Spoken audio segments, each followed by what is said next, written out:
Hey guys, before we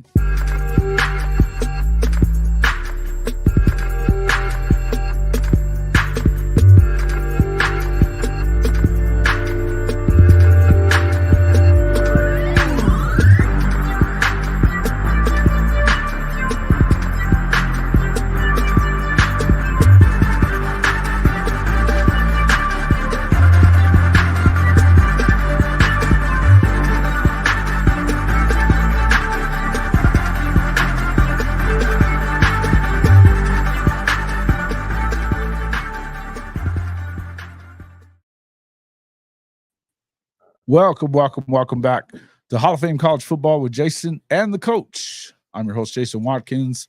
He's the coach, Philip Roybal, and welcome in our special guest from Unfair Sports, Eric Cooper.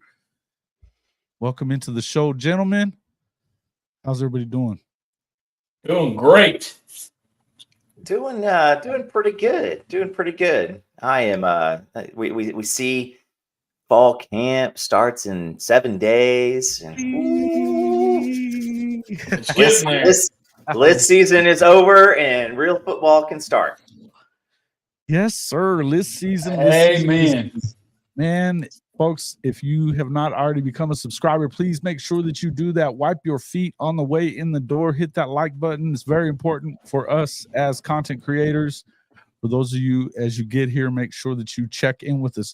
Ryman, Lemon, Garrett Bullware, Stinkus, Cat, Eddie Black, along with, Coop's in there already too, and Chicken. Welcome into the show, gentlemen. We appreciate everybody coming in. We're going to get into some way too early projections for the college football playoff, the first ever 12-team college football playoff. But before we do that, I want to talk a little bit with the coach about Notre Dame and what we kind of see coming from them. Look, Coach, we talked a lot about this over the last, few weeks and stuff, and I know you've been paying close attention and excited about Riley Leonard, excited about Mike Denbrock coming back to be the offensive coordinator. You've got probably one of the better defenses in the country, both on the back end, on the line. It looks like this is a team, particularly with this schedule, that should 10-2 at very worst, 11-1. You might even be able to get into 12-0 if you got to be looking at that if you're Notre Dame, right?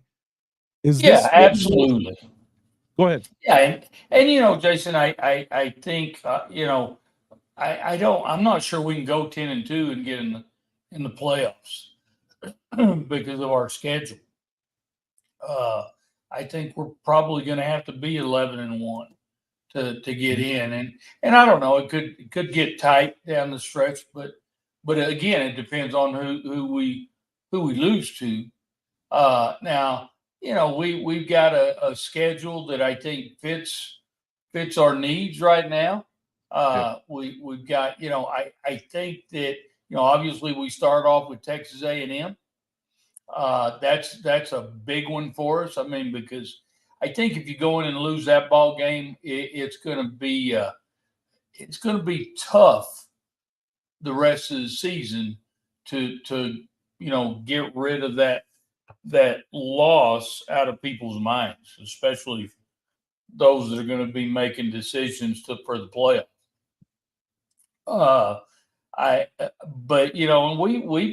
We've got some decent teams on the schedule with A&M. We got Florida State on the schedule. We got USC on the schedule. We got Louisville on the schedule. We got Georgia Tech on the schedule. I think any of those teams can be competitive. Now, there's some question marks, obviously, around USC and what's going on there, but that's also a game that is it's a rivalry. So you can throw out who's good and who's not. And so we're, like you said, we're super excited about both of our defensive coordinators. We feel like we have two of the best in the country. And defensively, we feel like we got a chance to be a top 3 to 5 football team on defense. Offense I think is where the question marks have been lying in the past, and they're still there. Excuse me.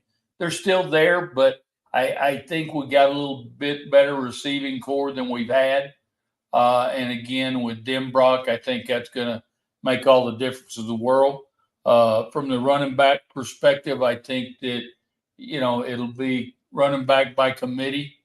I think we've got several running backs in the backfield that can produce for us offensively. But we need some receivers to step up, and we need to be able to throw the ball deep, which we haven't done in the last few years. Everything's been, nickel and diamond people down the field. I think we're going to have a great tight end in Mitchell Evans if we can keep him healthy, and Reardon is another good tight end. Our tackles are obvious. Our two bookends of tackles are obviously the things that we're going to have to worry about a little bit as we start the season. But I'm optimistic. I feel like we can definitely go 11-1 if things fall our way. And again, 12-0 is always tough to get there, but we'll just hang on to that 10-2, 11-1.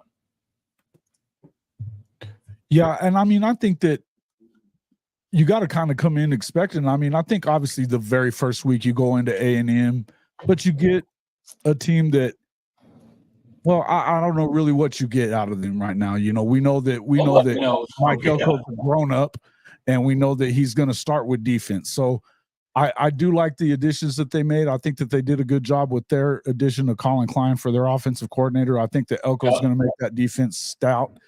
And they've got some talent, that's obviously that's been there for a while now. I think, but I do think that that's a game that Notre Dame can go in and win, especially if you can get things going. I guess the one concern do you think there's a concern that Riley Leonard hadn't been able to get in, in spring, and he's just going to have fall camp to get used to this? Or do you think that this is a situation where Denbrock can get him ready to rock and roll right away? Well, I think he's going to be fine. I think he's done a great job of doing, while he was hurt, he was doing a lot of mental side of the game. And, if you'd see some of the practices, he was standing back behind the offense and doing repeating everything that the quarterback was doing. He has started a lot of ball games, guys. And, if he's healthy, I think we're going to be in really good shape. I think if he's not healthy, it's going to be a challenge for us in a lot of ways. But, guys, just 2 years ago, they were talking about this cat going in the first round of the NFL draft, possibly. And so, if he's healthy, we've got a good chance. So I think he's going to be fine. And being the first ball game, I think he'll be ready for it because he's got a lot of starts under his belt. And I'm going to disagree with you about the schedule because I think that you go 10-2, and I think that you're in. I think that if this was Oklahoma State or Boise State or something like that, no, the 10-2. And maybe not even OSU, but the Notre Dame name is going to get you some, get you a lot of clout. Plus, you're starting pretty high in the preseason rankings, and so that's an audience that, as much as we don't want to say that TV has nothing to do with it, Florida State, i.e., last year, nobody wanted. Florida State was deserving, but what they were going to be able to put out there was not going to be ratings boost. True. Facts. No, I think so too. We've said this a lot, that there's a lot of brands throughout the country that people will absolutely watch and they will tune into no matter what. So if there's a question between Notre Dame and somebody else, I don't know how many programs in the country would get in over Notre Dame at 10-2. If there's if you've got a 10-2 SEC team, I think that doesn't necessarily mean you would lose the 10-2 SEC team. I think that you put Notre Dame in that 5 spot that they were kind of built for, or they built this bracket for, as we've kind of talked about in the past. That would be my thoughts. But I do think that. But I also think that look, I think that Marcus Freeman has a lot to prove right now. I think that when you have a schedule like this and it's doable as it is, You do go on the road to USC at the end of the year. 8 straight home games, though, after you go on the road. I mean, you've got in Louisville being probably the toughest one until you get Florida State at home. And we don't know what we're going to get out of Florida State yet. So to me, I think that this is kind of a prove it year for Marcus in a lot of ways where, you know, look, if you're not going to get it done with this one, we gave you your coordinator now. We gave you've got another transfer quarterback to kind of bridge the gap between, you know, your guys that you got behind them. Right. And you got a defense, and that's what we expect out of you. He's recruiting very well, but I think that, you know, you need to make sure that you at least get in, don't you think, this year? Oh, we need to get in. I mean, there's no doubt that, you know, if he doesn't get in, I don't think he gets fired, but he's going to be on the hot seat. For sure. Yeah, I think his seat heats up, you know, tremendously if he doesn't get in with the 12 team, and it's kind of set up for you to get in there this first one round, right? I mean, there's still questions just like with anybody else, I think, but I think that they should be good enough at receiver and at quarterback, and you know that defense should be able to carry them against. Look, I don't, you know what we've kind of been saying about. I think the SC game, obviously on the road, it's a rivalry game. You never really know what's going to happen, but I think if they aren't 100 times different than they were a year ago in South Bend, I don't know how they beat you. No. That's just me. I agree with you, Jason. And you know, I tell you what, I think the biggest key, the two biggest keys stand on the offensive side of the ball at this point. Again, Riley's health, and secondly, you know, Denbrock and the play calling, because, you know, hell, our offense coordinators that we've had over the last couple of years were horrid. I mean, you could, my grandson would tell you what play was coming. And I'm pretty darn sure if he can tell you what's fixing to happen when he's 9 years old, I think we had that conversation a few times last year, didn't we? We were like, shit, I know exactly what's about to happen. And everybody and their dog knew. So I think Denbrock is going to be a difference maker for us. And, you know, I think I think we'll miss Audric Estime because he was a bruiser. But I think we've got a bevy of backs in there that are gonna play really well. So I'm not overly concerned with that piece. No, I probably wouldn't be either. I mean, I think even if you lose that first game, I think that's probably the last one you lose. I mean, the next one that you should lose. I mean, I get it that Louisville. I mean, we all like Jeff Braun. I think he's a good coach. Oh, I think you get him at home. A hell of a job. You need to win that damn game, and you kind of owe them one from last year. You get them at home. I think that. Look, I like DJU. We all know that. You know, big fan of DJU, but I do think that Florida State. I don't know that they added enough pieces for him to.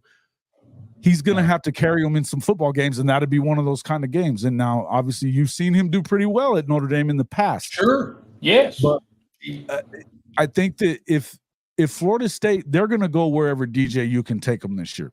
So I agree. I think that's concerning because we just hadn't seen him really do that by himself. You know what I mean? He did really and I tell you what, State, but I wouldn't trust him to carry the load on his own, right? No.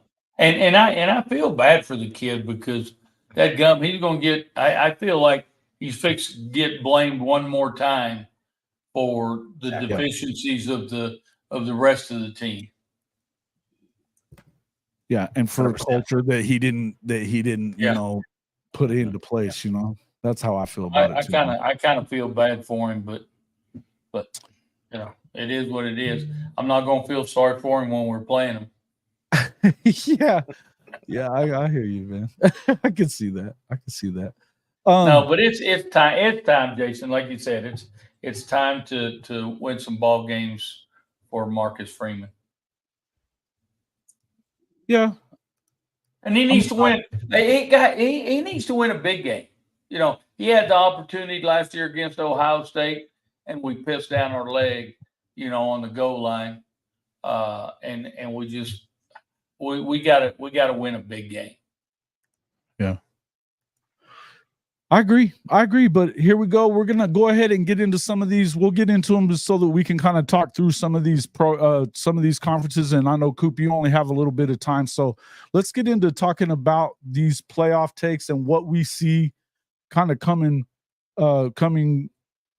soon, or at the end of this season. Obviously, this is way too early for us to have these kind of takes, but I would say that in the end, you look at this is the way that the playoffs are going to work for us this year. Obviously, we talked a little bit about it earlier.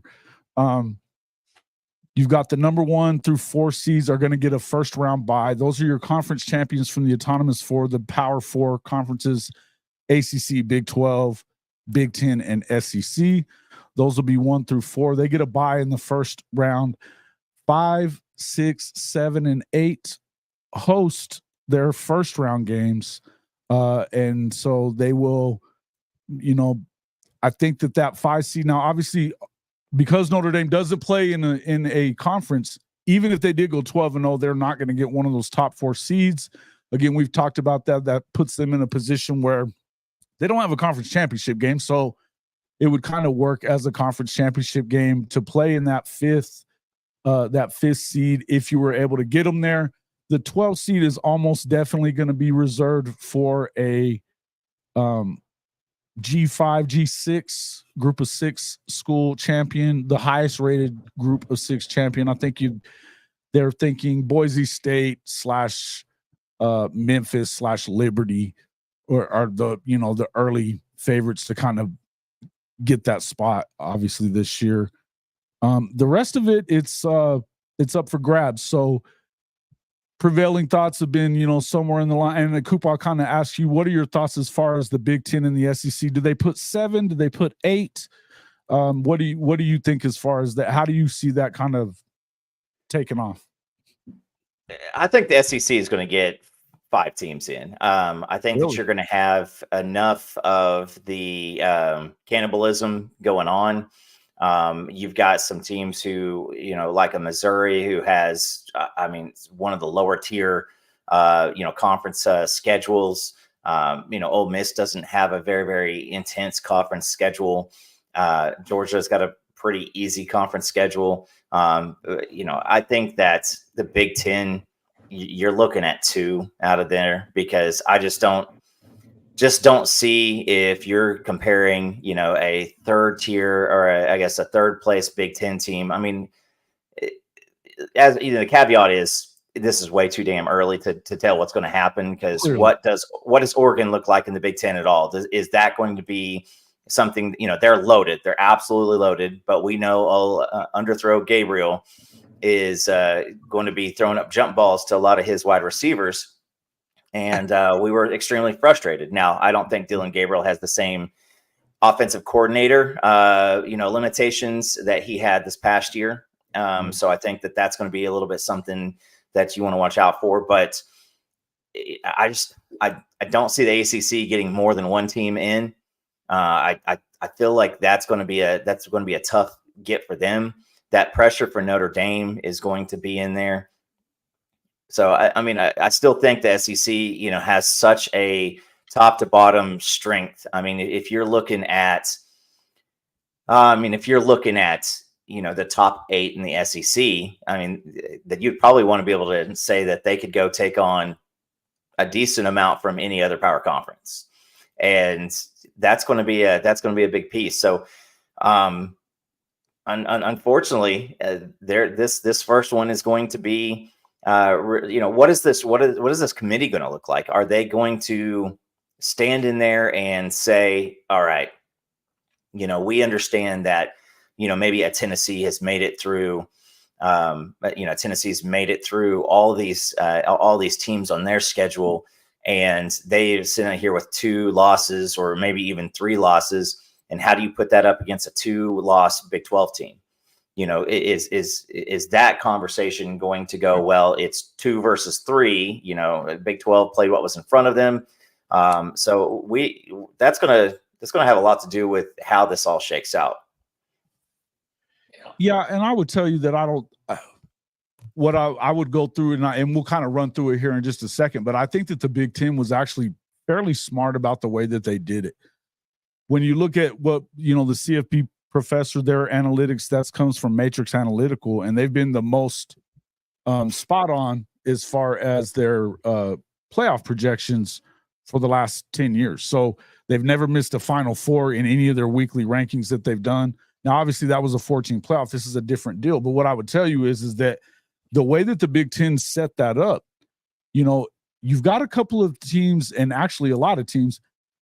Ohio State plays Oregon, and Oregon actually has to play Michigan as well. Now, obviously, we have to wait and see kind of what Sharon ends up with there at Michigan as far as, but I do think he's going to kind of ugly that game up, with Texas early on week 2. He gets USC early.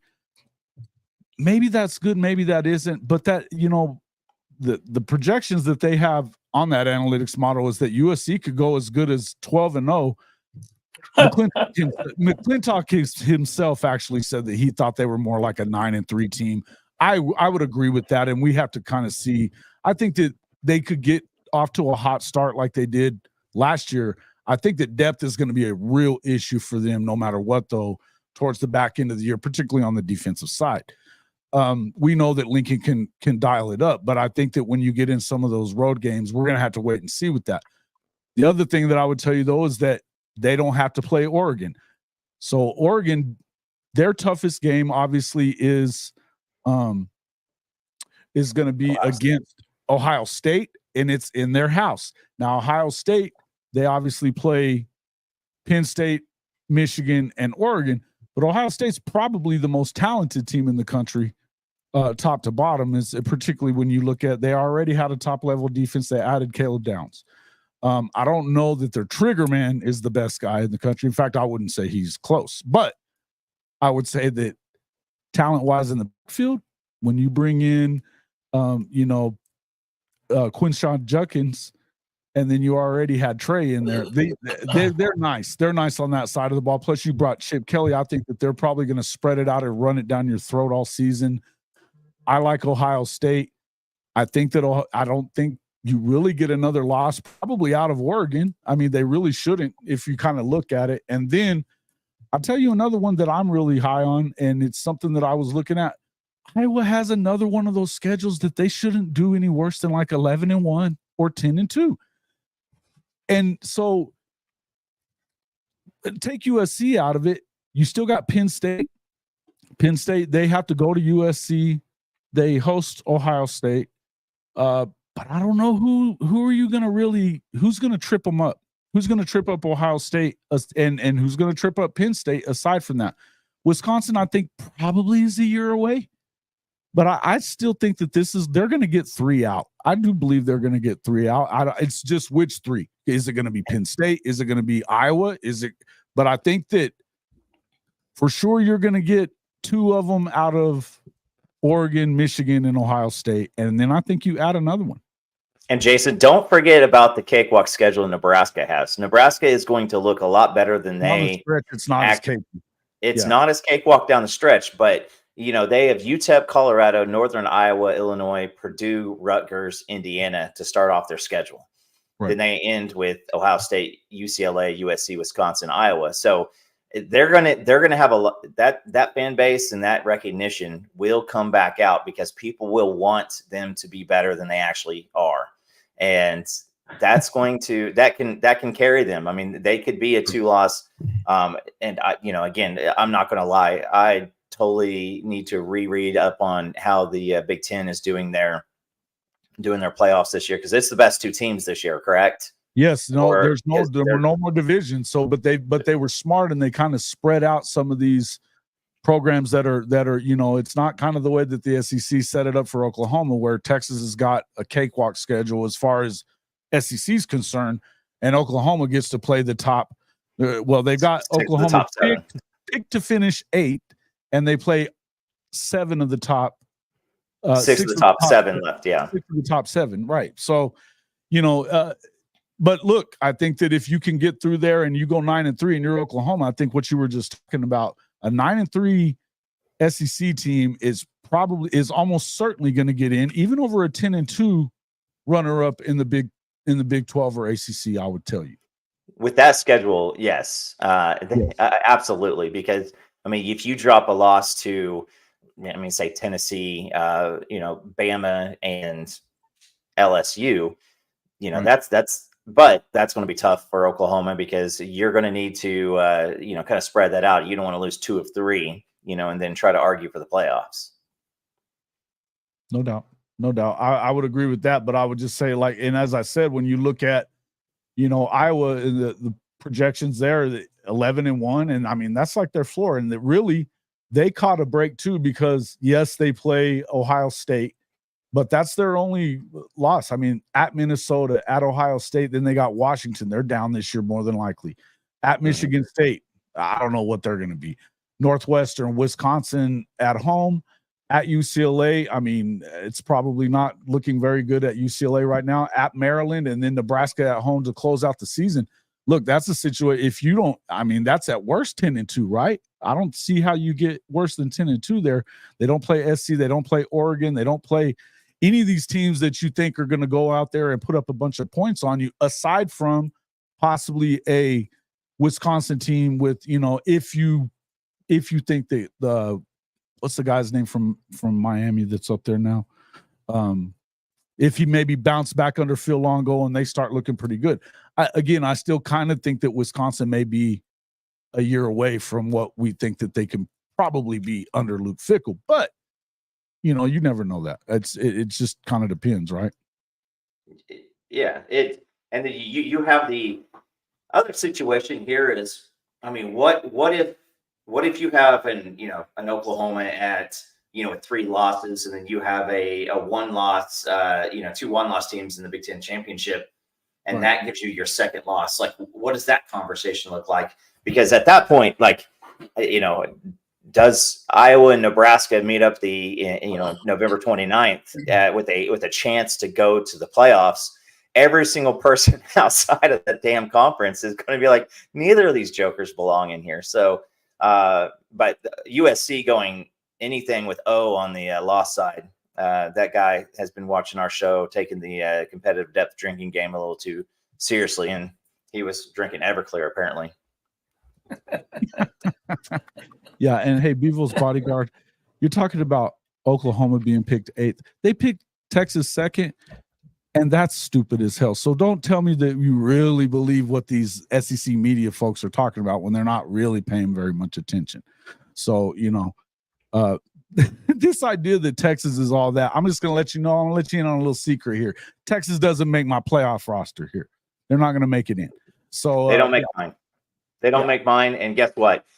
Every single one of you jokers in here that want to drink your, content, folks, hopium and everything, you guys are always really, really good at this point of the year. But football's about to start, and that's where it goes sideways. I will say this: Texas, what we did at Jason not too long ago, Texas over the past 11 years is 2 games better than Missouri. No, they're not the second most common. Yeah, they're not the second most. No, dude, they're not. No, they're not. Lost. You have less than 1,000 total receiving yards as a unit now. You lost your 5 top receivers. You lost the only 2 guys. Total receiving yards as a unit. You listen, homie. I've got plenty of statistical analysis on what Texas has, and you guys have not fielded anything of a relevant defense in years until last year, and all those guys, they're gone. So you got to reload and hope to God that some of these guys who were complimentary players can step up and be stars, because it hasn't happened. Has finally returned. F*** your brand.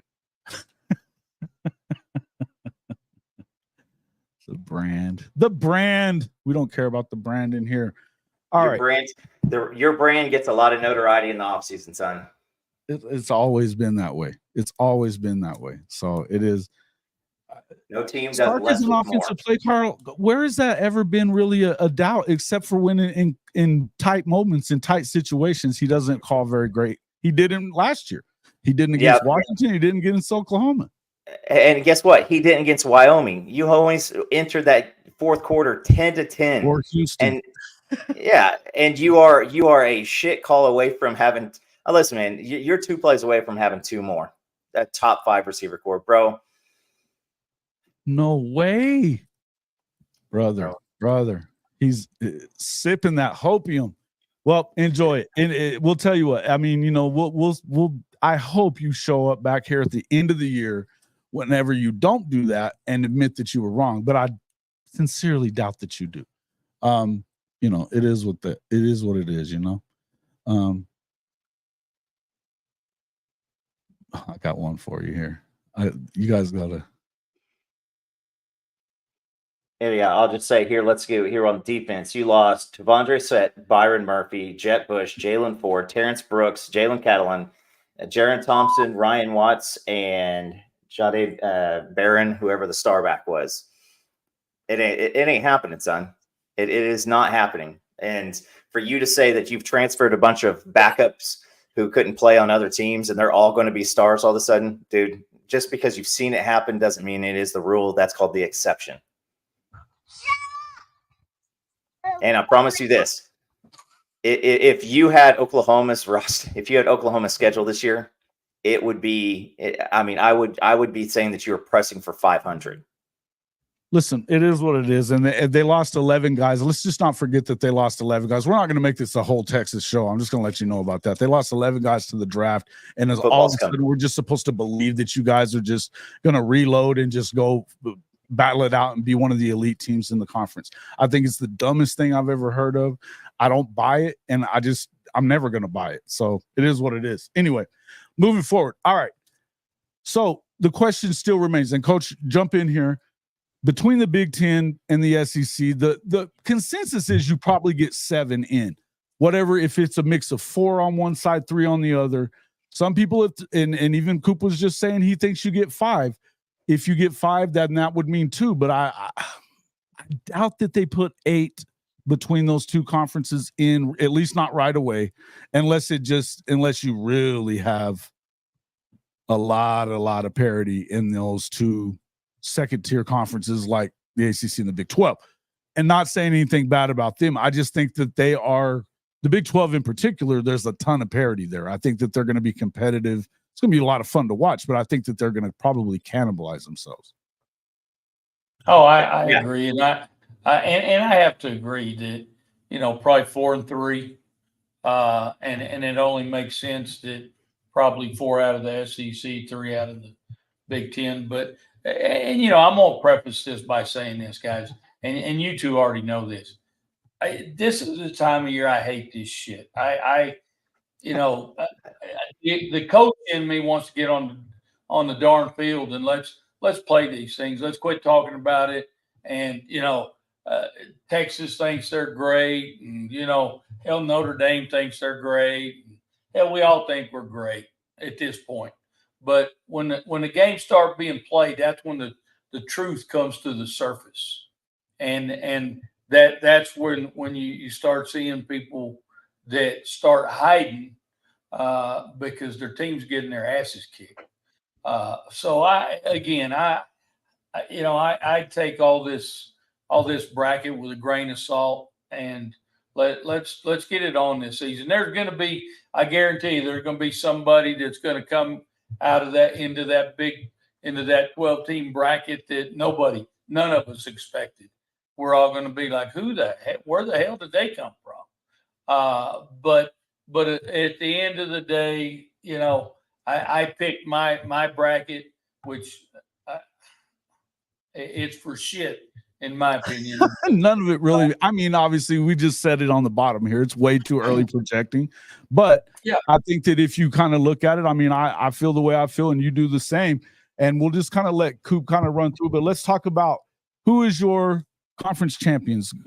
Coach, give me your conference champions for the SEC. In your opinion, who do you think comes through and wins the conference championship for the SEC starting off? I think it's Georgia. Okay. I think they win it. Hell, they got to be pissed off about last year. and that's got to be bulletin board material that's out in front of them saying, by God, it's, we got screwed last year. Don't let it happen again. They are pissed off. They took it out on Florida State too, and you saw it. Yeah, they did indeed. And that's another thing that I think that it's hard for me to believe in Florida State. I think whenever you see, I'll just let you know, my ACC, I didn't pick Clemson and I did not pick Florida State because I don't know that you get over that hangover. I think NC State finally finds a way to kind of pull through and win it. Possibly Virginia Tech. It just kind of depends. But I mean, look, they've been winning 9 and 10 games every year. They beat Clemson last year. I don't really trust Miami and Mario Cristobal at all. So, I just, taking a flyer there. But I mean, we'll wait and see what happens. I think that Florida State, Clemson, and Miami definitely have the most talent. But I don't know, man. I haven't seen Clemson headed in the right direction. I don't trust them. And as much as I like DJU, I just don't know what I think about Florida State. I just don't know what I think about them. And when it comes to Miami, I have to see that. I have to see that first before I would even think about it. But UGA would be my conference champion as well. Coop, who do you got for the SEC? Yeah, I'm king of the hill here. I think that there are 2 or 3 teams that could really take a shot at that. There's so many questions in the SEC, and it starts with Georgia. A life without Brock Bowers going forward is going to be an adjustment. They lost a lot of skill position, and yes, they have been recruiting like madmen, but I'm going to leave them there because if you want to, I think that they won against that field. If they made that in last year, I think they win it last year. That was one of the sorriest, weakest, playoff fields I think I've ever seen. And I think that Georgia is sitting there going, oh my God, how did we let this happen? And so Georgia's the conference champ for me until somebody takes it from them. Okay. Yeah. All right. Go ahead and stay with you and tell me what you think in who wins the Big Ten. I'm going to go Ohio State. Okay. They're good at this. I think Michigan takes a big step back. I think that they are going to be able to, put up some good games. I like Sharon Moore. You're breaking in a new quarterback. You have not, the coaching change does have something to do with this too. And so, I'm going to go with Ohio State. They've got a little bit of a mercenary team, and they got no excuses right now. I don't think that they are a legitimate title contender, but I think that they are going to win that conference. Okay. Coach? I couldn't agree more. I think Ohio State, I mean, they definitely have the talent to do it. I think the addition of Chip Kelly to their offensive scheme is going to help them a ton. I'm not a Ryan Day fan by any means. I'm still not even sure he's the best coach for that place, but at the end of the day, they're loaded with talent. So I can't see that they shouldn't win it. But if they, they could always find a way to screw it up. They could. They very well could. I suspect that, listen, if they can find a way to win in Autzen Stadium, and even if they don't, I think that right now, I mean, look, you still have to find a way to beat Michigan, and I think that no matter what those teams are like, right now, they may have some kind of a mental hold over them. You've won 3 in a row. You certainly cannot afford to lose that game if you're Ryan Day. If your butthole's going to pucker, this is a bad time to do it. But I think as loaded as they are, they shouldn't lose a game. They should not lose a game going into the playoff. They should, and if they lose one, particularly to Michigan, they better win the whole damn thing. But I do believe that it's also Ohio State. In my opinion, I like Ohio State there as well. But I do think that there's an opportunity for Oregon to beat them at Oregon. Yeah, but what has Oregon done, guys? I mean, that's a fact too. That is absolutely fact.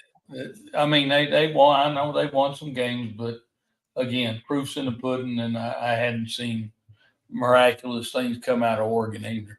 But I tell you what, and if Michigan State does beat Michigan does beat Ohio State, you know, Ryan Day might as well pack his shit up and leave. Oh, he's going to get the Lane Kiffin. He is going to get the Lane Kiffin treatment right there. Absolutely. But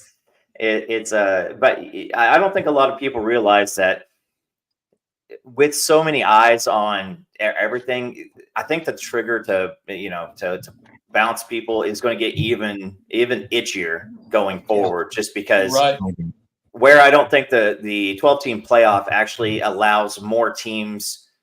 It's going to still be 3 to 4 teams each year who have a chance at legitimately winning the whole thing, but that does extend the fan base's attention. We are for the big boy job at USA Today. We're trying to sell this massive deal to. We're giving away championship tickets, Super Bowl tickets, stuff like that.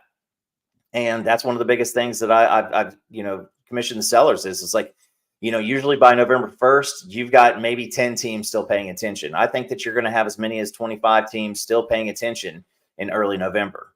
And so if you've got all that attention that Ryan Day has right now, I mean, to fail with that is just going to be rough. And we've got a lot of coaches around big time programs right now that haven't ever been able to press through and win the big game. And that, I throw in, I throw Lanning in there because we've seen him with great opportunities and he hasn't been able to pull it off.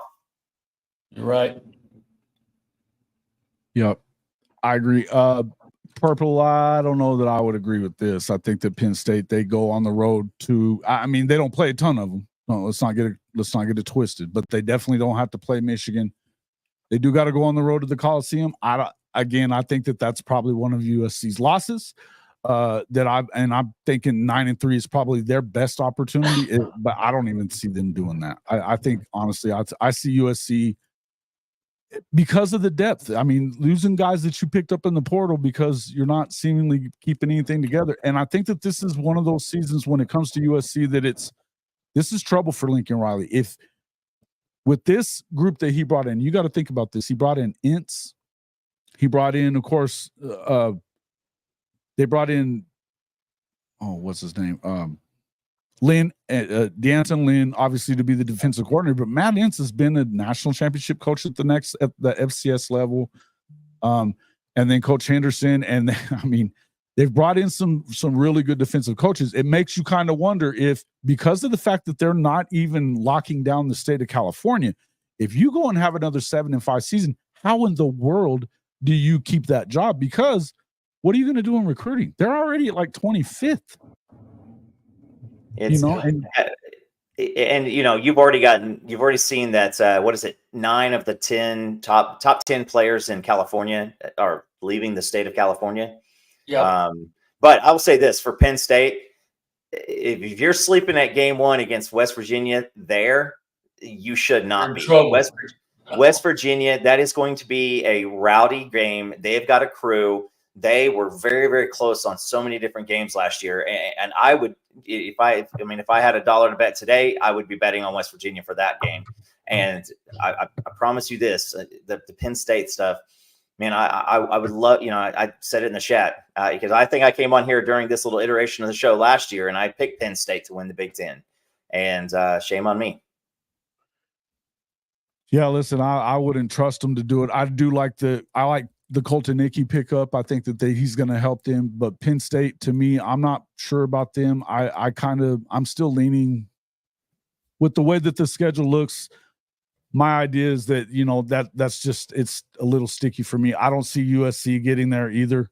To me, it's going to be Ohio State, Oregon, Iowa in some order there. We'll see kind of what happens with the rest of the SEC. But give me your ACC and Big 12 champions, and we'll go ahead and fill them in because those fill in the top 4 of your bracket. I got ACC. I like your NC State. I just couldn't do it. And I thought about Virginia Tech also, and I just couldn't do it. I think it's going to be Clemson again. And it means I had to pick somebody. Is that the last team, or do you have them last or fourth or third? I have Clemson first. I think Clemson wins that. No, but I that- mean, that- the fourth seed or the third seed, because it's I 4. I had them on 4, and I had Utah winning the Big 12 and them at the 3. okay. Yeah, little chalk there. Yep, I'm pretty close to it right there. So, all right, go ahead, Coach. Who do you got for the ACC? I got Clemson. Clemson as well, and you also have Utah in the Big 12, correct? Yeah, begrudgingly. Why begrudgingly? Tell me why. I think they ought to get it done. That Big 12 is going to be a No cluster. Okie Light. Nobody's picking Okie Light here because I'm not. I have them in my playoff bracket. I have them as the second Big 12 team. All right, now looky there. Coop just had a technical difficulty and we lost him from the screen. What? Oh. We can get there. We can get there later. Guess who they play in first round means they're not sticking around for long. I'm struggling here, bro. I'm struggling here. Okay.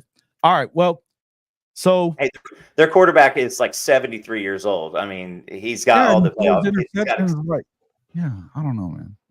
But they don't have OU or Texas to play with anymore. Well, when we get to them, I'll tell you why I think no. Go ahead, Coach.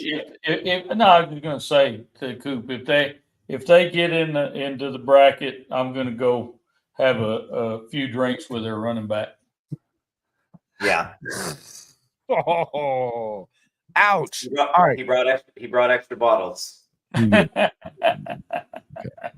I've got I think if we're assuming that Notre Dame gets to 11-1, even 10-2, I think that number 5 spot is theirs. More than likely, it'll probably be a toss up between them and whoever the number 2 is from the SEC, depending on how the records look. But I think 5 and 6 is probably right in that little sweet spot for Notre Dame, and they probably want, they're definitely going to get in that. Yeah, I think they're at 5 as well. I got them at 5. And I tell you what, I love that spot for them, guys. I really do. Yeah, it's a perfect spot because you're more than likely getting whoever the group of 6 champion that has the highest ranking, which is probably going to be at best around 21, 20, something like that, more than likely. So you look at a situation in that, unless they're undefeated, and I don't even know that would matter. And maybe Boise State, I don't know what kind of schedule they have, but the other teams, Memphis is one of those teams that they're expecting in the AAC, but the rest of the AAC is kind of fallen to the wayside a little bit or left the conference. So they should be good enough to win that one. And then you've got the Liberty. It was obviously the group of 5 team that played against Oregon last year. They got blown out. So I don't know how eager they're going to be to toss them right back in the mix. Even if they're undefeated, I think that it's still, I don't know how eager they're going to be to toss them right back in there. All right. And Jason, just so you know, I think there's a legitimate chance that SMU makes some noise in that new conference. I do too, but I don't know how much depth they have. Coop. That far away from maybe making them a dark horse piece. But Brett Lashley's a hell of a coach. He's got a nice quarterback. They've got the money that they don't have to worry. I mean, they can go get the players that they need. I think they've done that. They are. I promise you this. The problem is the depth, though. I think coming in, yes, right? That's what it is, and I think that 2 or 3 years you're going to see them making more noise, and just where they're at, the money. I mean, they're not taking TV revenue. Is it for 4 years? I don't even know if I think it may be longer than that, to be honest. It's like it may be 7 years, but they're not taking TV revenue at all. A long time. And could care less. And I promise you, they like with Markey and Nature, which was a linebacker that OU decided to kind of move on from.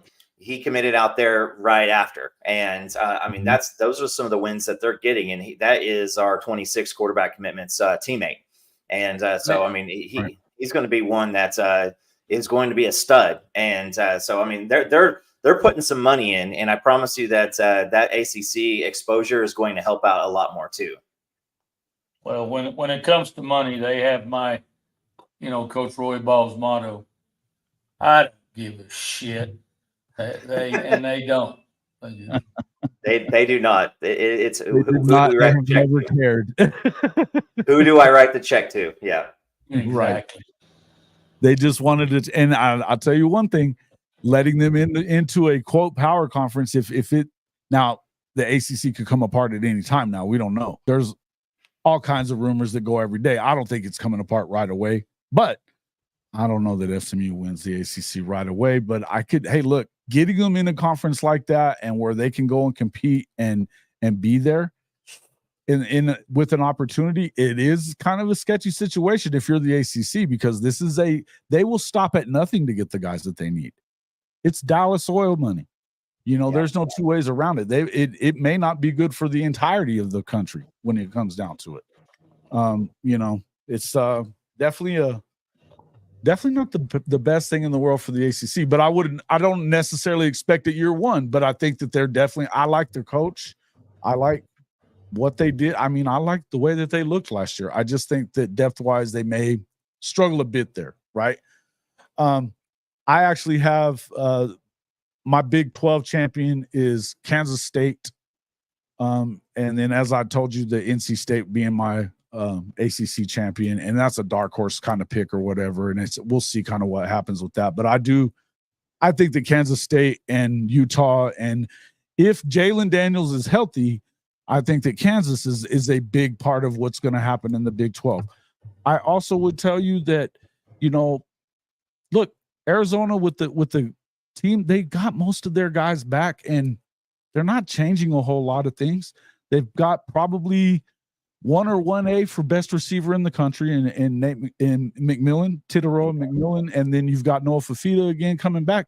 Look, I think that coming into this league, they're going to at least make it tough on somebody. But I also believe that Iowa State, with Rocco Becht, that receiving core and the defense that they're going to put on the field, I think that they very well could play Kansas State in back-to-back weeks at the end of it to play, playing in obviously the Farmageddon game, and then you turn around and play them the next week in the Big 12 championship game. I think it could happen. In fact, it's going to happen. And I tell you, Jason, when I was looking at my Big 12, Utah, obviously, who I picked, but I had Kansas State, Kansas. And the only reason I really ended up going with Utah is I think out of those teams, they do a better job of playing Coach complementary Witt, football. Love Coach Witt, right? I think they play complementary football better than anybody else in the conference. And when they play defense, Lincoln Riley could learn a little bit something from Utah on playing complementary football and playing some defense. 0-3 against them. Yeah. 0-3 against them. And the third game, they didn't even have Cam playing. Cam Rising. I think that's where I'm not quite sure what we're going to get out of Cam Rising this year. If he's healthy, he's a gamer to the max. I do think that when you look at, we talked about Oklahoma State, I realize they have a bunch of guys coming back. I realize they have Ollie Gordon coming back. I think that the fact that Alan Bowman is coming back is not a good thing for them. I think it's a terrible thing for them. And I believe that their schedule, the way it sets up, they start off with Utah, then they have K-State the next week. They could be out of this thing by week 5. I will say this, though, is Kansas State starting week 3 has Arizona at BYU, Oklahoma State at Colorado, at West Virginia, and then Kansas at home. That's a pretty salty 6-game stretch. And Kansas State is working with some young pups. And because listen, you spread that out a little bit more, and then they end with at Iowa State. You get a couple of those. That schedule's a little different. Kansas State, I scratched them out over Utah, and so I don't think Kansas State's going to be a bad team. I just think that they've got a tough go. Yeah. Look, Kansas State wins the Big 12. I've got them winning the Big 12. Yeah, that was a stupid thing for that dude to say that Oklahoma State was better than OU. Get your timeout, and you just, you earned it. So you're not kicked out forever. Just timed out. The moment that you say that it's either going to be Texas or Georgia, I mean, it's just pure fantasy. And let's move on because. Yeah, but and you're not going to come in here and tell us that Okie Light's better than Oklahoma because we're not going to hear it. It's not happening here. That was stupid. If Rudy was offsides, Fight On says. At least, hey, listen, man. When Fight On comes in here, Fight On Natty's at least the guy he's a little original about his statement that he comes up. I like Fight On, and Trojan Fight is another guy that he can show up at any time because he'll stand up for himself, but he's not going to say that USC's on the same level of Georgia. Yeah, I'd like to see a little Texas USC in a bowl game this year. That'd be a fun watch. Yeah, couple of 8-4 teams. I'd like to watch. I'd be rooting for Lincoln Riley. Sark against Lincoln Riley. Oh, wow. I'd be rooting for Lincoln Riley. Ooh, that's a tough one. Okay, so let's look at these. Obviously, we've got the first 5 picked. Who would be okay? So out of let's just assume that you get 2 out of 1 of the conferences, the ACC or the Big 12, not both. And that's if you're going to figure 7 from the SEC and the Big 10 plus Notre Dame, that's 8. So 1 out of you've got our champions. Who's going to be the other team? Is it going to come from a Big 12 school? Is it going to come from the ACC? I'm going to surprise people here. Surprises. Yeah, let's hear your surprise. I got Iowa State. I think that Iowa State is gonna have that. They've got an opportunity to go through. I just think that Rocco Becht as a freshman was really good, and they were right in it till the end last year. I think they're better on defense, and they have probably 2 of the 3 best receivers in the conference as well. That they're going to do things really well on the defensive side of the ball. I think that they probably split the championship game and the Farmageddon game. If they can win that one, obviously get into Dallas. That's all they need. But I think that they end up in there. You just end up with 1 ACC team this year because I just don't trust them. I'm going to blow your mind. I got Boise State in at the 12 seed. It doesn't blow my mind at all. And I think that college football owes them one. And I think that they kind of disappeared for the past couple of years.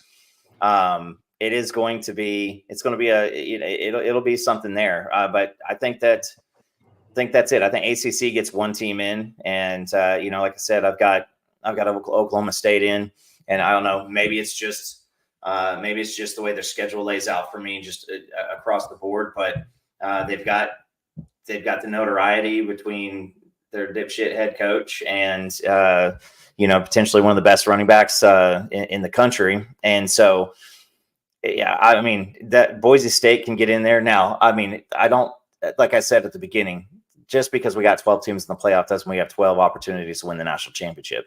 Those guys aren't probably going to make it out, but some of the matchups in those games. Thumped in the 5 game. They're going to get thumped in the first round. Notre Dame. It'd be Boise State, Notre Dame, and Coach. I would guess that for anybody that you would feel free to stack up against, I'm pretty sure that you're probably not going to turn that one down. But Okie State coming in would line up against Bama for me. And so I think who do you got? So you have Bama where at number 6, 7. Bama at 7, and Okie State at 10. Okay. I toyed around with Okie State and Tennessee kind of flopping 10 and 11. So it'd either be Oregon Okie State or Bama Okie State. And I just don't think it matters. Okay. All right. Who's the number 6 seed? Coach, you've got, obviously you had Notre Dame in at the 5. Who you had Liberty as well, correct? Yeah, I had Liberty in at 12. Okay. Who do you have at the number 6 seed? What are your expectations as far as 4 versus 3, whatever? What are your other programs to get in? Well, I had I had Oklahoma at 6. Okay. I know that probably sounds kind of crazy coming from me, but I really think that they're shoring up things, and I'm really looking forward to watching Oklahoma in the Big 12 this year. And so our Texas buddy can go ahead and fall off a chair, maybe break your arm. Yeah, I don't think he's been back, so it's all good. Well, okay. He Well, went. that's too He went to bad. go. He went to go read some more Jeff Ketchum bullshit. There you go. Jeff Well, Kent. I wanted for him to fall out of his damn chair like he said he was going to. He did when he was younger. That's why he's a Texas fan. A bunch. Oh, there he is. There he is. He hit his head. He fell out of his chair and banged his head just now too. It sounds like. That's right. That's right, Bebo. And hopefully you fell out of your chair, and I hope that some bitch is about 12 foot up high when you fall out of it. All right. That's me. All right. So you had. Okay. Yeah. Let me stop then, because I had. Okay, Oklahoma at 6. Okay, so your second Big Ten team, you had Michigan still getting in this year, so you have them at 7. Yeah, I had them at 7. Okay, and then you had Alabama at number 8, correct? Yes, sir. No, actually, I had at number 8. I had Texas at 8, guys. Okay, well, yeah, 8 losses or 8 wins. No, hopefully 8 losses. Let's see where he was at. Let's see. Dang it. Well, I'm having issues here with the. Yeah, I had Michigan at 7, and then I had Texas at 8. I still don't think. Bevo, do you understand that Coach is a Notre Dame guy, right? He's not an Oklahoma guy. So when you're saying unbiased, I mean, don't treat it like your team where you just do no research. Like, at least understand what you're saying. And you've obviously not been in here very many times when I explicitly explained that I am not an OU fan by any means of the imagination. So you need to get your shit straight, brother. Yeah, most definitely he is not.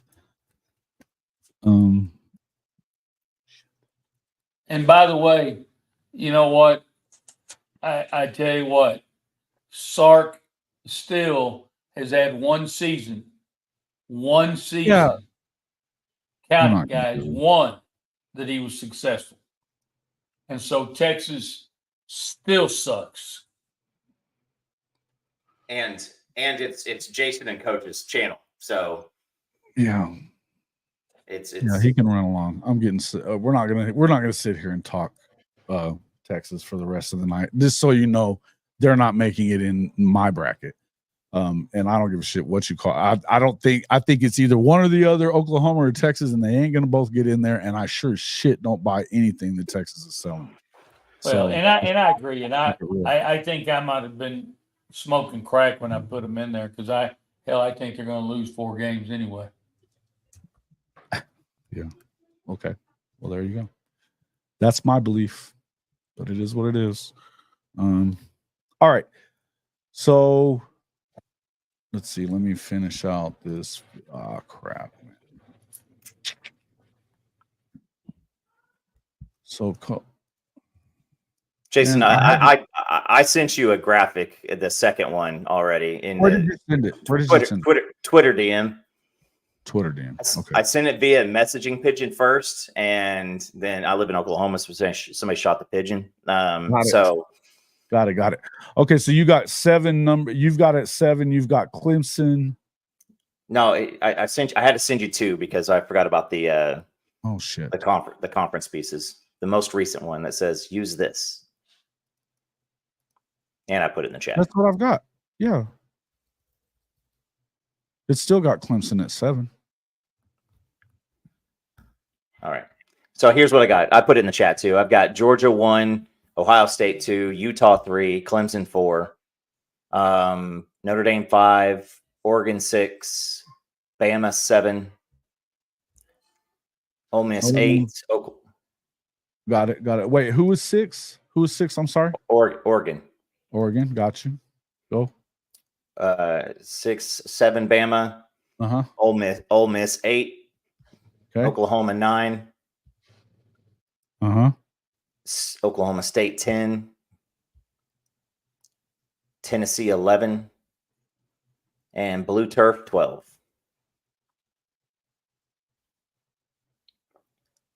Okay. So you had 8, 9 was Ole Miss, Oklahoma. 11 was who? Tennessee. Oklahoma State. Tennessee. Oh, Tennessee. 10 was Oklahoma State. 10 was Oklahoma State. 11 was Tennessee. Got it. And you know, I'll say that Oklahoma, Tennessee, Ole Miss, Missouri. I mean, there's you can shake the dice in the cup and dump it out and see who lands where. I think that's the you know, that's it. But I mean, again, this is early, and it's what, you know, you got week 1, somebody gets hurt, your schedule goes from, you know, being really, really tough to being impossible, or you go from having an easy schedule to, all right, now our schedule is absolutely terrible. So Exactly. True.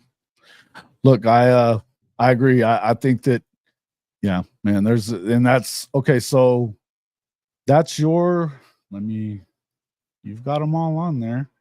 I'll go ahead and download this, and then we'll just share them all. That is our coach. Let's make sure that we've got yours down as well before we do that. Okay. Here.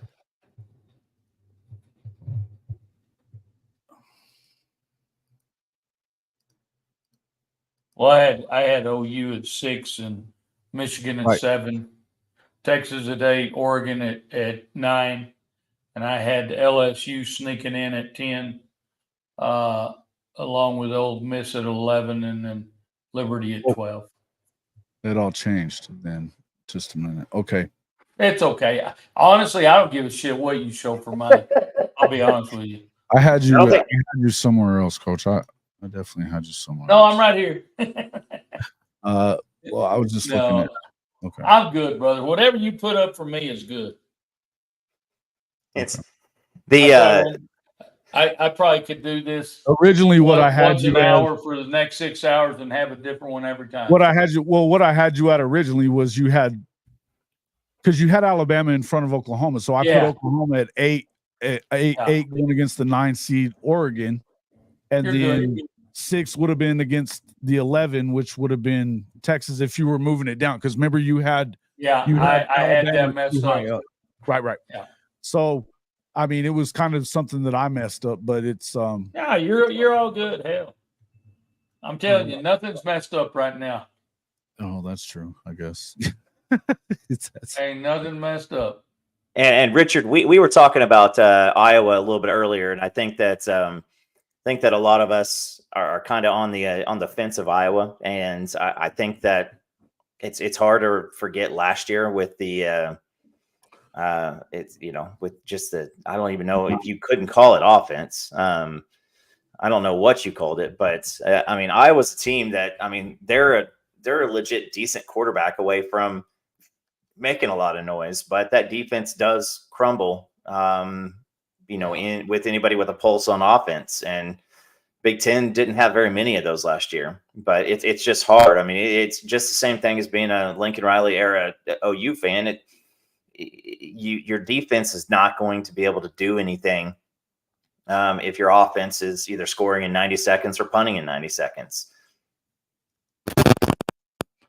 Yeah,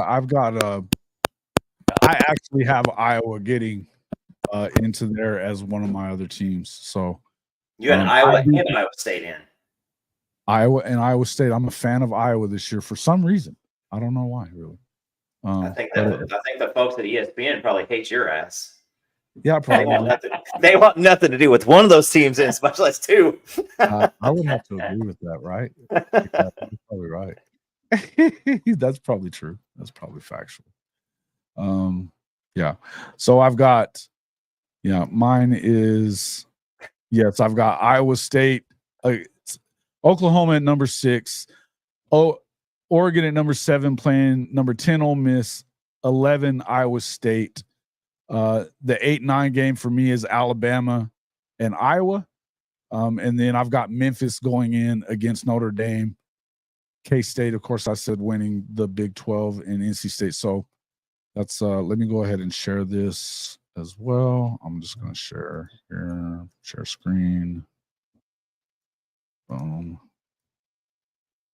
So, yeah. Should have just put that up there instead of like telling people, there it is. So that would be mine. And then we've got, obviously, Coach, this is where I had you. We could move this around a little bit, but this is where I had you. Like I said, that's good.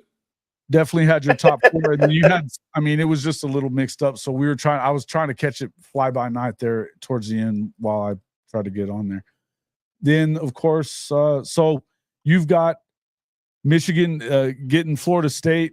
Alabama and Texas would be, getting a game in the first round, which I don't know that they make that happen. But then you've got Liberty, and Oklahoma and Oregon as well. So, yeah. And I just go back to yours real quick, Jason, because I think that we're all pretty set. Like if this graphic shows anything, and then just for everybody who's just now joining, this is a way too early. I literally put 37 minutes into thinking about this in between dinner. But where you don't want to end up is that 8-9 seed, because you've got yourself a game. We'll look at all 3 of ours. You got yourself a game, and you're rewarded after winning that with Georgia. And or whoever the 1 seed is. So that would just be a tough. But you can go down to yours or go down to Coach's real quick. Okay. Right there, I think it was Oklahoma, Oregon. I'm pretty sure that that would be an entertaining freaking matchup right there. And then again, you come out of that game, and guess what? You get to go play Georgia. So there's no bad blood between OU and Oregon to speak of. So. Not like that would be a matchup that you'd want, but yeah, you definitely want to stay out of that 8-9 seed more than pretty much anywhere else on that graphic. Yeah, I think I don't. That's the thing. I think either way, if you end up in that 8-9 game, for sure you're getting Georgia. So right off the bat, you're going to find out what you're all about right away. Hell, if you're projecting 8-9, you might want to tank a game just for the hell of it. Exactly. Yeah, no doubt. Right. But see, this is where one of those things where we were talking about, you could end up seeing Georgia, Alabama 3 times this year. That they were talking about that. You've seen that quite a few different times. I think there's a lot of ways this could go. Obviously, we got Coops here, 8-9 game again with Ole Miss though. And then you've got, nice game with Oregon and Tennessee, or then, obviously you're going to end up with these matchups in that second round, no matter what, look like they're going to be really, really good. Obviously Notre Dame playing Clemson, that's nothing new for them, but that would be, if Clemson was to make it in, that's a game that if you're Notre Dame, you probably feel pretty good about it. You've had success against them in the past. It's a good opportunity there. I think that in this situation, Oklahoma's probably still at worst. At best, you're probably out in the quarters. But that being said, if you're going to get them, you never know. You might get them. You might need to get them early, and that's your best chance against the Georgia team, maybe. Remember what happens to playing with a flow too, because I think that's one of the things that Oklahoma's had really, really, really bad times with is going through everything and then sitting back for 4 weeks or 5 weeks before you play another game. So I'm wondering how that affects these bye week teams also, because you got to think they're coming off a conference championship, gives them a week to kind of get healthy, but you get a tune-up game in that first round. I mean, if you make it out, that's going to be tough. I mean, you see it. It's going to be tough for SEC teams that are in that third, fourth, fifth slot because you just went through a punishing season. Sure. And now you hop out and you're like, now we get to play each other some more. No doubt. And you know what, Coop, you got a great point. And that's one thing that people are all, continue to talk about, even our Notre Dame people, that, well, we don't get a bye in the first round. But we get a bye when everybody's playing the conference championship. We're open that week. So we have some time to heal up if we're banged up. And so we've got a little time there to heal up before we get into this bracket.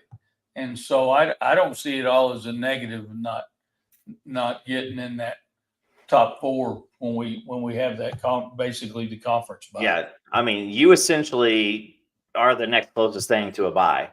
Because whoever sneaks it, I mean, unless, and I heard somebody talk about this the other day, is unless you get an SEC or Big Ten team that took an early loss because of an injury or something early in the year, and then they get on a steamroll, and then that's who you get to face in week one, so that's the only thing. But I mean, you look at some of these matchups, and I mean, this is why the college football playoff is here, is to watch Oregon and Ole Miss fight to see who's going to go play Ohio State, or Jason, your 6'11" 3 just kind of looks like the Big 12 now. So it just looks like a bless your heart situation. But that one right there, even at Alabama, Texas to go play Clemson. Yeah. Anything right there. I mean, it kind of does, doesn't it? It's that's why we're doing this, is for the matchups. Look, in the end, none of this is probably going to be right. I mean, I think that there's plenty of argument for the top four. After that, who knows what the hell's going to happen? I definitely think that you end up with some combination of 4 SEC and 3 Big Ten teams. I could certainly see Penn State being the other one.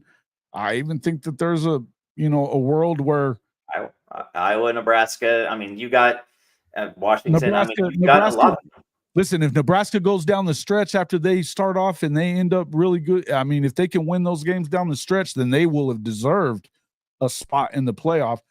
Exactly. I don't trust Nebraska with the freshman quarterback, Brandon. I don't care if he was the number 1 quarterback or not. I think that that's a lot to ask from that kid. I do.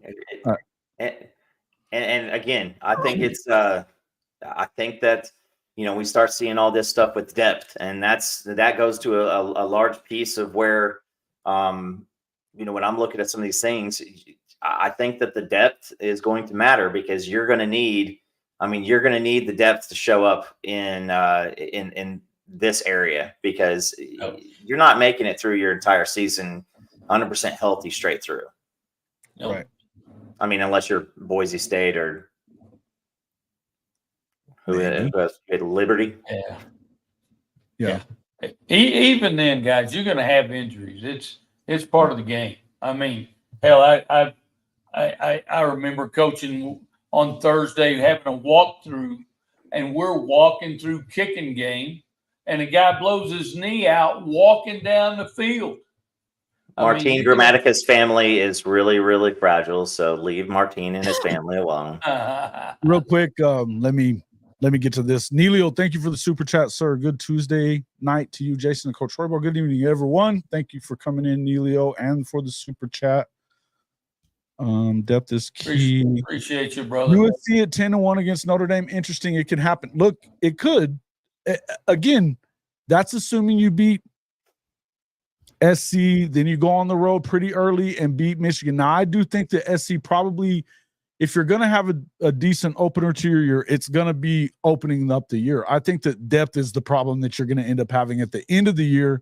I think offensively, like I said, look, you guys know that I believe, as much as I am not a fan of Lincoln Riley, I know that he can dial it up with the best of them. I think the question is going to be, does he dial up the right plays to play complementary football and not keep a thin defense on the damn field too much? I've never seen him do it. So I think that 10-1 is a stretch, because even though you have Penn State at home, Penn State is definitely more talented on the defensive side of the ball. If they have flipped it at all on offense, are you going to stop them? Because I don't know. You know, it just depends. I'm just hoping SC has another Heisman quarterback that we can play against this year. We sure had fun with the last one. Another Heisman. There's no Heisman quarterbacks at SC. So listen, I like Miller Moss, and I think that the team could be better overall. But I mean, I'm with you, Jason. I think yeah. Go ahead. I just fully think that when you take all that shine from Caleb Williams off, and it was more about him than it was the team. It was Caleb Williams, and I'm not sure that it shouldn't have been, but you saw it when Peyton Manning left in '98. What happens the very next year? They go and win the national championship because it became more of a team with complementary football. And I think, Coach, that's the first thing that you brought up is the inability to play complementary football. Is you haven't seen them do it yet, you know? Yeah, you're not going to make it through this 12-team playoff with one side of the ball in the top 20 and the other side in the lower half. Nope. And USC, I'm still really interested to see about these California teams traveling across the damn country to go to Rutgers. How excited are they going to be on for a nice little 9-hour flight where you lose 3 time zones too? Because exactly that's tough to do. Yeah, it is very tough. Yeah, no doubt. Yeah, and I think, yes, they've got a tough schedule. USC has a tough schedule, but you're assuming that they go on the road. Everybody's assuming. See, it's funny that guys like Bevel's bodyguard are sitting here saying what they're saying about Texas being so good, but yet they lost 11 guys to the draft. Michigan lost 13. So we're talking about two different. They're going to ugly that game up and make that game into a pain in your ass on that game too. Texas may never recover from that. Don't be surprised if Michigan doesn't run the ball. Win. Yeah, they won't. They probably won't put it in the air once. Michigan's going to look like Navy or Army. They're going to run the ball 50+ times, and they're just going to keep on doing it. And guess what? Every single bit of that defensive strength is gone. And Alfred Collins, that's not the same guy as T'Vondre Sweat. And facts. It's facts. And I'm telling you, Bo Davis is the biggest loss they had, period. I believe he was the culture change in that locker room was Bo Davis. I don't think it was Sark. I think it was Bo Davis. And that's, that's honestly a chicken. That chicken brought that up, and I was like, dude, that is a freaking. He was the guy that threw the shit fit after the Iowa State game. Sark didn't say a word. And I still say this is Quinn is enigmatic at best. Like you never know what you're getting out of Quinn. He will go out and ball out against Alabama and then go 11 for 21 against Wyoming the next week. And so, I mean, there's why and Benji, why are we wish casting that Quinn is going to be able to make it through the whole year even? Yeah. And guess what? That's the last thing that your fan base needs is Arch Manning to step on the field at any point. Because if you got 2 quarterbacks, you got none. You got none. We'll see. But Jason, I got to bounce. I know you got to get. Thank you for coming in, Coop. We appreciate it. We're gonna, obviously this is way too early, but tell everybody how to find you. And hey, man, great. I wanted to tell you why you were in here. Great interview that you and Jay did this morning with the newest recruit for Oklahoma. And look, you guys can say what you want. This kid is going to be a monster. Looking at the film, he's got a way to move up. And what a great kid. It just went to kind of show again that they're recruiting on more than cash. Yeah, it is. And Floyd Bicard is a guy that it got a little scary down the stretch with him because I did a pre-interview with him last week. As he's sitting in the airport, and this is a guy who wants to financially take care of him and his family, and I'm not talking about with you know, NIL money, being glamorous or whatever. Like he is a great kid, and if you know, so if you guys are looking at stars at this point, like this guy will crush. I mean, he's 6'4". What did he say? 307 in the interview. You know, he had 11 sacks last year, some on 30 tackles for loss. His goal this year is to break the Miami Central sack record for the year, which is 30, coach, as a defensive end. But he is a defensive tackle in college football. And the guy's been playing football for a handful of years and was playing hockey up in Canada a few years ago. Oh, wow. So if you've ever wanted to play freaking hockey against a 6'3", 6'4", 300-pound dude, then you apparently have never played hockey, because the few times I played it, to me, was the impressive thing, because you got to be all kinds of athletic to be able to play hockey. When you're those big guys that can skate like that and have that hand-eye coordination, that translates into other shit. Absolutely. And so, yeah, he's a great kid. But yeah, check us out, Unfair Sports. We also have the Sooner or Later podcast, which is a little bit more on the recruiting heavy side of it. And so we've got a couple other things. We might be putting together a little Doom pod, where we want some of the content creators to come together and you know, maybe see through the lens of a Texas fan of OU being worse than them this year. So, but listen, man, Benji, I respect you. The other clown, not so much. But you know, don't do the PFF Dominic Williams thing. I mean, cherry picking bull crap. Dominic Williams was the guy that y'all were trying just as hard as Oklahoma was. Don't act like that you got it better than you did, because you know you did. You know, don't do it now. So, but yeah, check us out. So, guys, appreciate you guys having me on, and then let's save this shit, because I think that's it's garbage fodder. But I do remember last year. I think bad take last year was your quarterback was going to be in the Heisman race, coach, and I looked good for a few weeks. After week 1, I looked like a damn genius. You never know. Thanks for joining us, man. I'll send these to you so you can keep them yourself. All right, brother. Have a good one. See you, Coop. Talk to you later. All right. Coop from Unfair Sports. Thanks for joining us there on that one. Yeah, listen, I think that obviously you could go a lot of ways with it. And, you know, to be honest, I don't know how great I feel about the ACC for sure. And truthfully speaking, we got to wait and kind of see. To me, LSU, there's a lot of these early games that are going to tell us a lot about some of these teams. If LSU goes over there to Las Vegas and they don't have and by the way, they just lost their best secondary guy from last year, which their secondary was trash, but they just lost their best secondary guy to a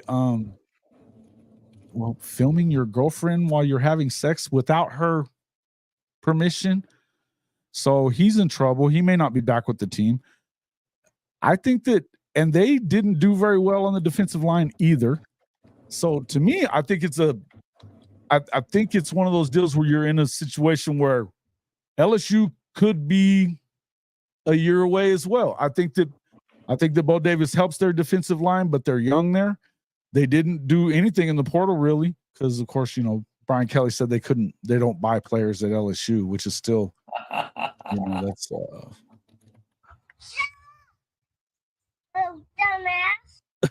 Kelly's Did you hear that? Did you hear that? Yeah. Brian Kelly's full of shit. Brian Kelly's full of shit. So we do know that. But they do got Bo Davis. I do think that they're in better shape there. But I think, look, you got to bring in these recruits to do anything. And if you're not great on that D line, you're not great. So we're going to find out a lot. If it turns into a shootout, you could definitely see USC winning that one, because that's what they do well. You know, you may only need to make one stop, and you shouldn't have everybody hurt in week 1.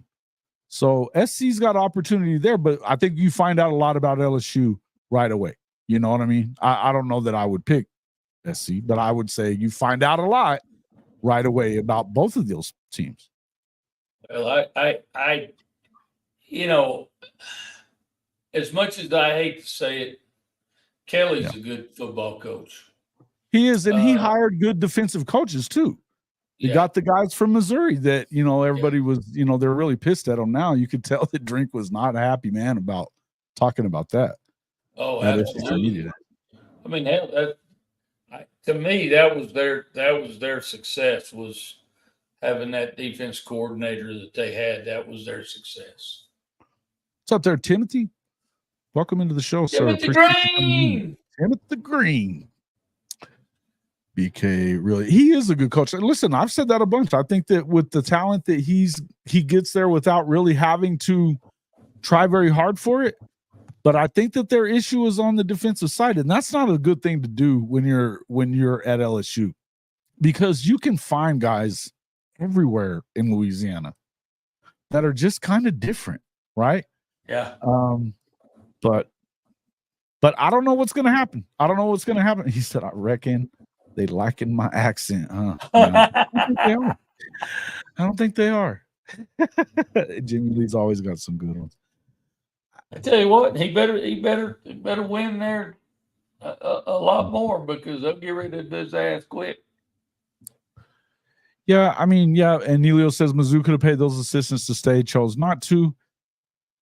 But I don't know that you could have paid them enough to get them to stay there. It's still LSU, because let's just say that you get a little bit better. Are they really national championship contenders at any point? I don't know. You know how I feel about Mizzou, so my answer is no. But at LSU, you can catch lightning in a bottle pretty much any year. Yeah. And if you look at their recruiting that they're doing right now, and a lot of it's coming on that defensive side of the ball, they've got a lot of number one guys that are coming into this class. You got to hold on to them, but they've got a lot of number one guys that are coming into this class. So I do think that it's going to be, I don't have an accent. Well, that's cool. Do you think Speedy worked boys harder in the SEC versus the big, whatever it is? Look, I think that from what we're hearing, I mean, you heard it from, I think it was from Teddy and Gabe, that they were talking about how they wanted to give Smitty his best summer. I think that these guys, I think that we're seeing a hungry group of football players in Norman. You know, you heard everything we heard from them at media days was the right things. They were all saying the same things. That tells you that they're adopting the personality of Brent Venables. They didn't say the same words, but they said the same things. They expect to come in and compete. They're going to win. If you start with defense, then you got to feel good about it, because I never worry about their offense. I'm not worried about their offensive line. I think that they're too good. I think, and I'll tell you another thing. Leaving that many guys off of 3 teams of all SEC guys, you've got 12 guys from Texas and 3 guys from Oklahoma. One's the new guy that hadn't really done anything in the SEC yet.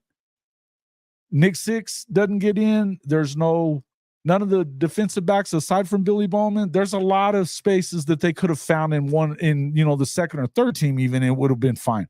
I think it's insane, but I think it's great.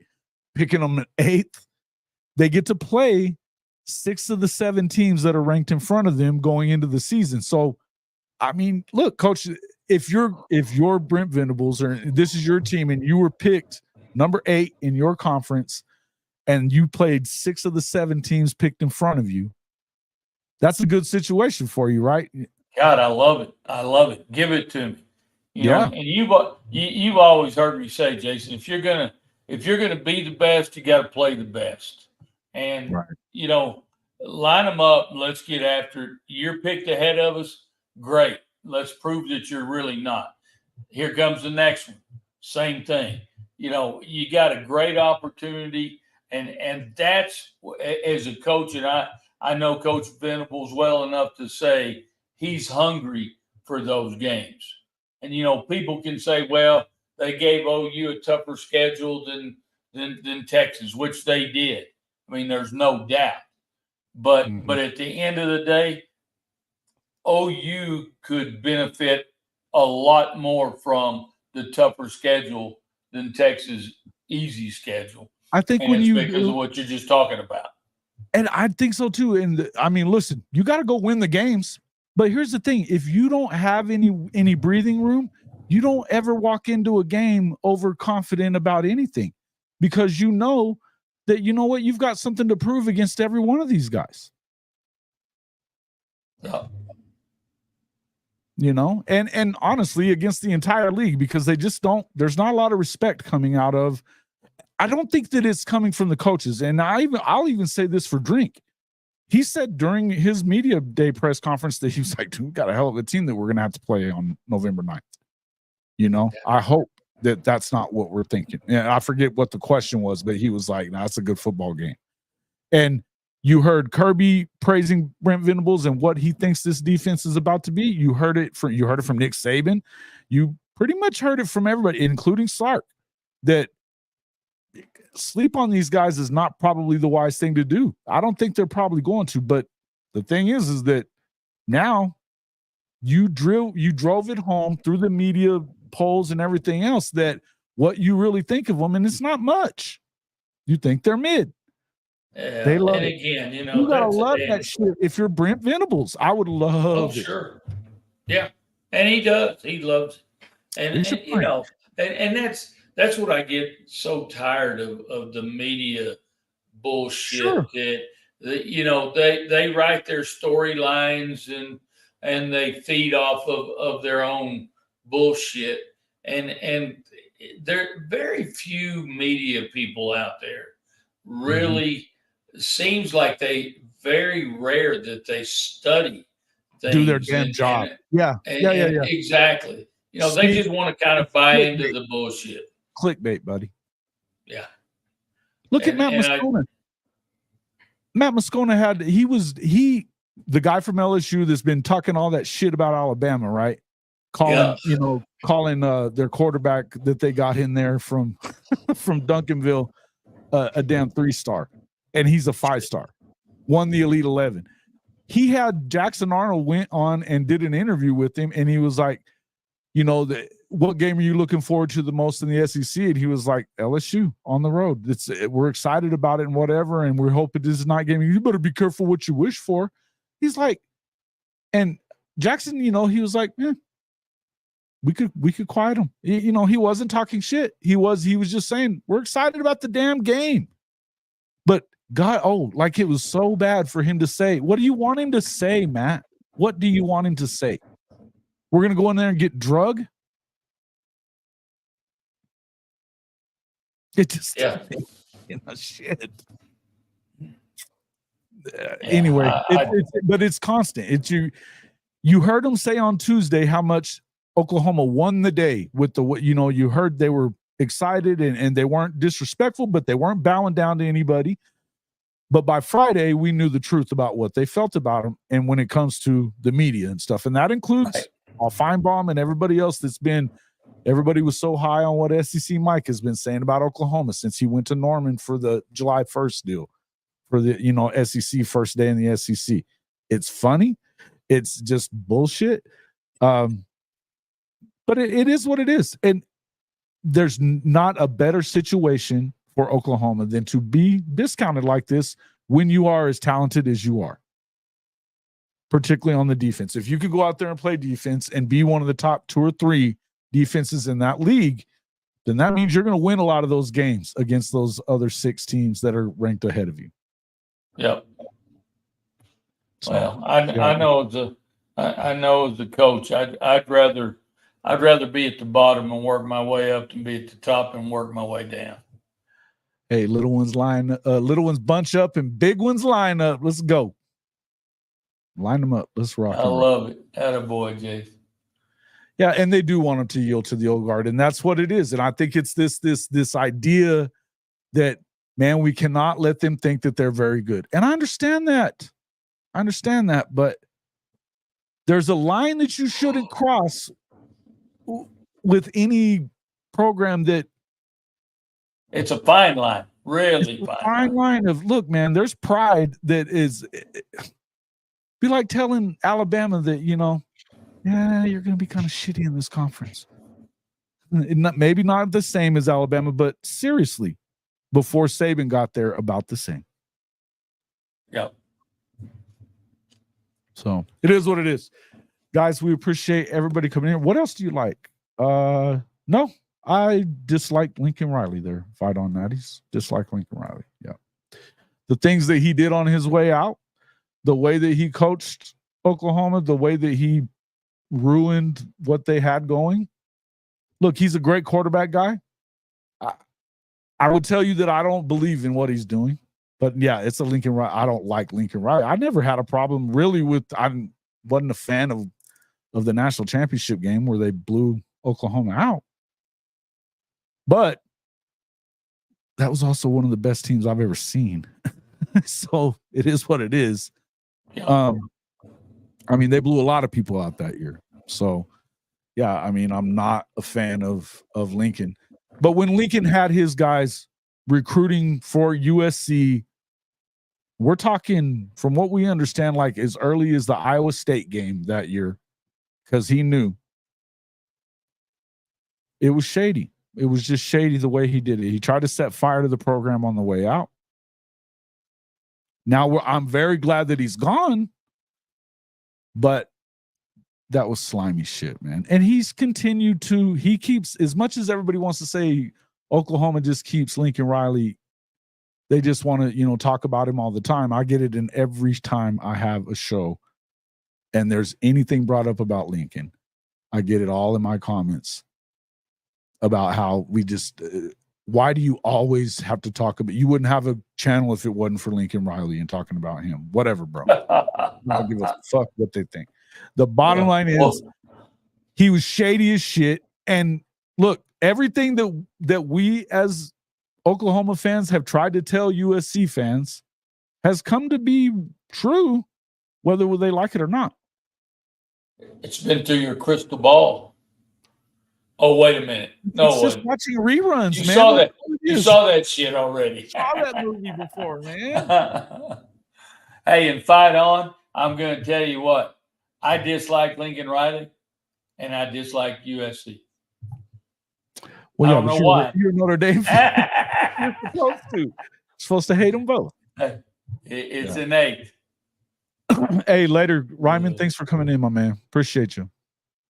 Later, Lemon. Hey, tell you what, Ryman Lemon has been doing some very, very cool things. We're about to have some really cool stuff with our Discord. A lot better than what I had it in shape. There's going to be a lot of new areas, stuff for everybody to put in there. A lot of love for that. I appreciate all the work you've been doing on that, Ryman. I don't know if it's launched and ready for everybody to use or not, or if only I could see it, but it'll be there soon as he's ready. If not, I appreciate that, man. I really do. Yeah. Jimmy Lee says UT is Tennessee. SEC made a ruling. Sorry about it. I love it. That UT shit is kind of funny. It's just Texas. When do you ever call them UT? I don't know anybody that calls Texas UT. Maybe Texas fans do. Yeah, we used to back in the day. I guess. Who gives a fuck? Where's the... You know what, guys? In a nice way, fuck y'all. We don't give a shit. That sounds familiar. Yeah, pretty much. I still like my new one. I saw this and I had to pull it. Oh, dumbass. The little kid saying, Oh, dumbass. could you hear it? You can't hear it? No, it's not coming across. Man.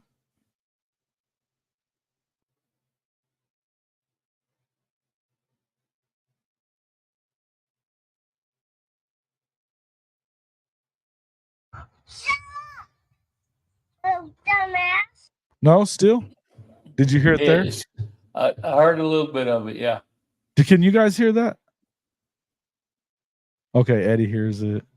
There you go. Okay, cool. It's that old coach who didn't hear it. So y'all are fighting with, okay, well, the thing is that Tennessee's been UT for longer, so you're a losing battle. Why would you even have that fight? It's just Texas. What's the problem?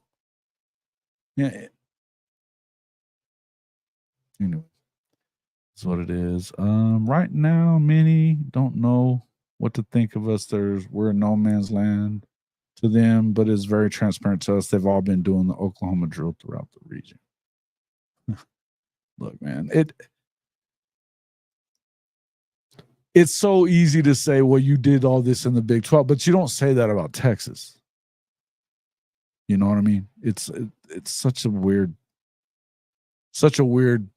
little thing. And look, part of it is quite simple. The ESPN loves them some UT, loves them some Texas. Good for them. For whatever reason, they've been propping them up for a long time. Gave them the Longhorn Network that blew the whole fucking Big 12 up. Is what it is. In the end, they got to go through and win, and they didn't win a lot of Big 12 championships. In fact, they were 10 behind Oklahoma. Oklahoma won 14 in 27 years. So there's a clear reason why I think it is. I think they're trying to make Oklahoma fans and the team believe that they can't compete there. I think it's trash. Yeah. Yeah, there you go. Longhorn Network got the Big 12 paid. Yeah, it also destroyed it, as we all knew it. Everybody left because of it, and it came apart because of it. Texas A&M took off, Nebraska, Colorado, Missouri. Yep. So it is what it is, man. Like I said, I don't know. And I'm not even saying, I don't even care. I'm glad that Oklahoma and Texas are both in the SEC. I'm just telling you, I don't know of an Oklahoma fan that's afraid of it, because they're going to go compete. I think it's better that you have that tough schedule, that you can go in and know that, you know what, no matter what, we're going to be battle tested. You give us an opportunity at the end of the year to get into the playoff. We'll be battle tested and ready to take our shot at it. You got to, all you want is a chance at that point of the year with a schedule like that. That's it. The difference is the schedule. Yeah, but that schedule, I just said, I believe that schedule can work in your favor. No doubt. It is what it is. All right, Coach, anything else you want to add to any of this before we get out of here? Nope. Hey, the only thing I'm going to say is I'm ready for some damn football. Me too, man. I'm sick of list season, talking shit season. I'm ready to. Yeah. We're going to have games to talk shit about at least. By the way, folks, if you haven't already done it now, the official show merchandise, Stink Ass Cat actually bought a couple of shirts. He bought one for himself. We have it on the way here to be signed by you. And I believe me as well. You want me to sign his shirt, the shirt with Coach on it, right? Stink. We've got that here. And then another one that we're going to give away. But we have to hit, before we do the giveaway, we got to hit 4,000 subs before the season starts, guys. Where are we at right now, Jason? We are right now.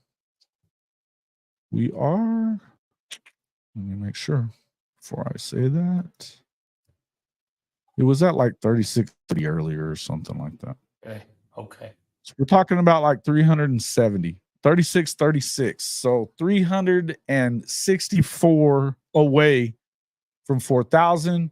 We'll give away. I was already going to give away some other stuff too, and we will, but you'll, look, appreciate Stink Ass Cat for going out there and donating one of those as well.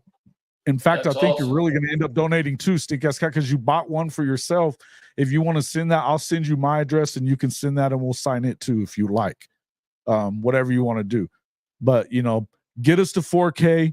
We'll give away some cool stuff, man. We might even try to find a way to pull some tickets or do something like that for one of the cool games.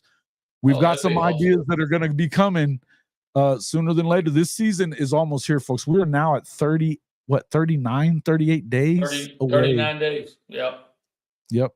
38 for Oklahoma because they play on Friday night for that first one. So do they really? Yeah. Nope. They're I'll playing be Temple damned. on that Friday night game, so that because there's a lot of games Oh, on that wow. Saturday. Yeah. Game day is going to Wow. be at College Station for Notre Dame and Yep. Texas A&M. So, we're looking at some of this stuff. It's super exciting. Okay. No, you already bought one. You already bought another one. You've got one headed your way. I'm saying if you want to send it, we'll give away both of those ones that are coming on your behalf, because I already bought two. One your size. And so we'll send you that one. We'll figure it out. But anyway, I appreciate everybody doing it. Guys, we got some new stuff in That's there, awesome. new designs in there. Get in there and check them out. Obviously the coaches, I don't give a shit shirt in there as well. We're coming up with some more stuff, but we really appreciate everybody coming in here, man. This is a lot of fun, man. Has everybody wiped their feet tonight, Jason? That's a great question. We have 30 likes out of about 300 views, so no. 10%. 10%. Come on, guys, help us out. Help us out. Make sure that you get this out to your friends. Share us. Make sure that you hit that like button. A lot of them could be Twitter views. We're not sure exactly where it's coming from, but I appreciate everybody coming in. Post all this stuff to your friends. Help us get to that 4,000, man. It's so important for us. It really is. It's so important for us as content creators. It's the free way to help us. You can always become a channel member. It's right next to where you hit that like button. You can hit join as well.